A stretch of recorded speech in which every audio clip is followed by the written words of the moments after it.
Благодарам, председателка. Само на кратко би сакала да искажам мојата поддршка за предложените измени на овој закон, кој се однесува на лицата со попреченост. Сметам дека тие би придонесле кон поефикасен, пофункционален и поедноставен систем на лиценцирање на стручните лица, како и воспоставување уреден и транспарентен електронски регистар на лица со попреченост. Меѓу другото, мислам дека на овој начин ќе се придонесе за подобра координација помеѓу институциите и понавремено остварување на правата и услугите за лицата со попреченост.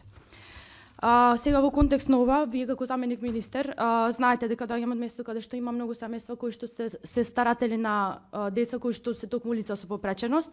Па поради тоа, поради поголема и подобра информираност, би сакала да ви поставам две прашања со цел да им поедноставниме што всушност значат овие измени за нив.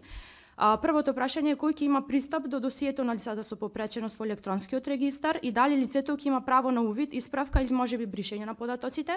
И второто прашање е дали при овој електронски регистар се гарантира заштитата на личните и чувствителни податоци за тоа лице со попреченост. Уште еднаш ја изразувам мојата поддршка за овие законски измени кои се чекор напред кон поефикасен, потранспарентен систем ориентиран кон реалните потреби на граѓаните, односно на лицата со попреченост, и сум убедена дека тие истите ќе придонесат кон подобра институционална координација, како што искажав на почетокот. Ви благодарам.